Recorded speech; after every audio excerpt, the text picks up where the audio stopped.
Pratiquer l'art de s'en foutre. L'art de s'en foutre, c'est ne pas se prendre la tête. L'art de s'en foutre, c'est aussi pratiquer l'indifférence. Il s'applique dans tous les domaines de la vie. Parlons d'abord des relations humaines. Personne ne peut vous nuire si vous n'accordez pas d'importance à leurs paroles et à leurs actions, c'est-à-dire si vous vous en foutez. Les seules personnes qui peuvent vous nuire sont donc celles que vous autorisez à le faire.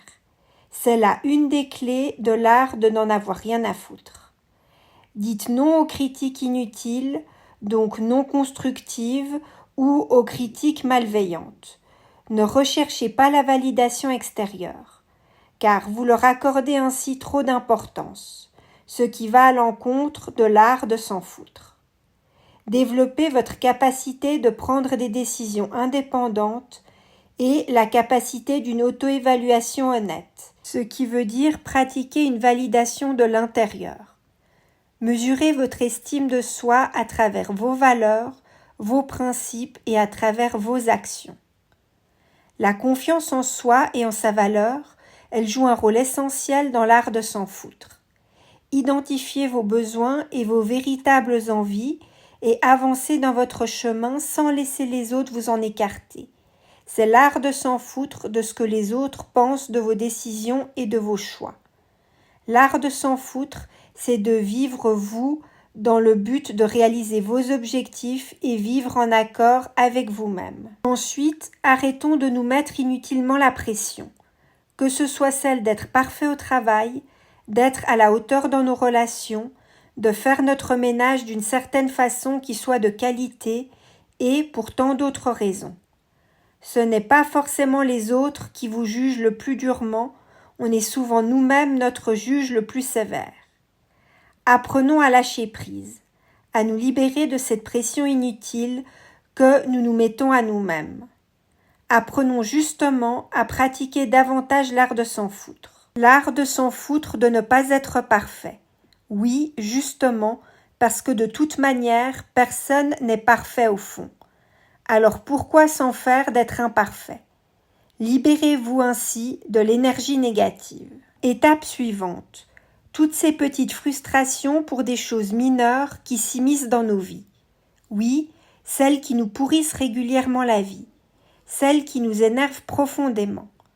Apprenons à mettre les choses à leur place en leur donnant l'importance qu'elles ont réellement, en nous demandant si telle ou telle chose qui nous énerve ou qui nous frustre est si importante que ça au final, si elle mérite vraiment qu'on se mette dans un tel état ou qu'on gaspille de nos énergies pour elle.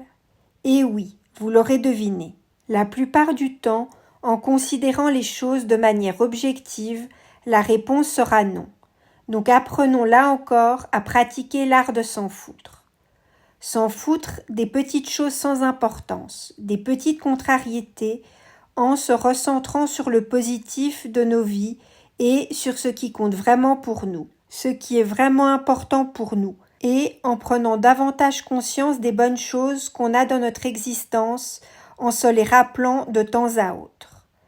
Mais bien sûr, s'en foutre, ça signifie pas abandonner toute responsabilité. S'en foutre, ça signifie plutôt choisir vos batailles. Ça signifie choisir de conserver votre énergie pour ce qui compte vraiment, tout en assumant vos responsabilités. On pourrait donc résumer l'art de s'en foutre par l'art du lâcher-prise. S'en foutre ne veut pas dire être apathique, mais choisir consciemment où diriger votre énergie. Débarrassez-vous des poids inutiles qui entravent votre chemin vers l'épanouissement et vers le succès. Contrôlez ce qui est à l'intérieur et libérez-vous de ce qui est à l'extérieur. Et oui, on souffre souvent plus en imagination qu'en réalité. Comme le disait Sénèque, des événements arrivent et on n'y peut rien. Ce qui est sous notre contrôle, ce sont nos réactions. Autre chose. Profitez du moment présent au lieu de sans cesse vous préoccuper de l'avenir. Vivre dans l'ici et maintenant, c'est pratiquer l'art de s'en foutre des incertitudes du futur. Les incertitudes du futur, elles arriveront bien assez tôt et souvent votre imagination les imagine bien pires que ce qu'elles seront en définitive. Pratiquer l'art de s'en foutre, c'est également accepter le changement comme faisant partie du monde et de la nature, de ne pas lutter contre, ni de se braquer contre, essayer de lui résister. Toutes ces choses sont de mauvaises choses à faire. Acceptez que des changements se produisent dans votre vie, que ce soit des changements professionnels ou relationnels, ou peu importe quel autre type de changement. Vous vivrez mieux ainsi. Comme disait le philosophe Épictète, c'est pas tant ce qui vous arrive, mais la façon dont vous y réagissez qui compte. Lutter contre le courant, c'est épuisant. L'embrasser, c'est là que réside votre liberté. Toujours selon Épictète, n'exigez pas que les choses se passent comme vous le souhaitez, mais souhaitez qu'elles se produisent comme elles se produisent. Rappelez-vous que les histoires les plus captivantes se produisent souvent de changements inattendus, donc lâchez prise. Concentrez-vous sur ce que vous pouvez contrôler et acceptez ce que vous ne pouvez pas contrôler. Cela vous permettra de réduire le stress et l'anxiété face à l'incertitude du futur. Rappelez-vous aussi que des défis inattendus peuvent mener à de nouvelles opportunités. Souvenons-nous des paroles de Marc Aurèle. Notre bonheur ne dépend pas des événements extérieurs, mais de la qualité de nos pensées. Apprenons donc à créer un espace paisible dans notre imagination. Posez-vous maintenant ces questions. Qu'est-ce que ça fait si je m'en fous? Comment je me sens quand je réalise que finalement, c'est pas si important? Comment je me sens? Ou encore réfléchissez, ce serait comment si je m'en foutais?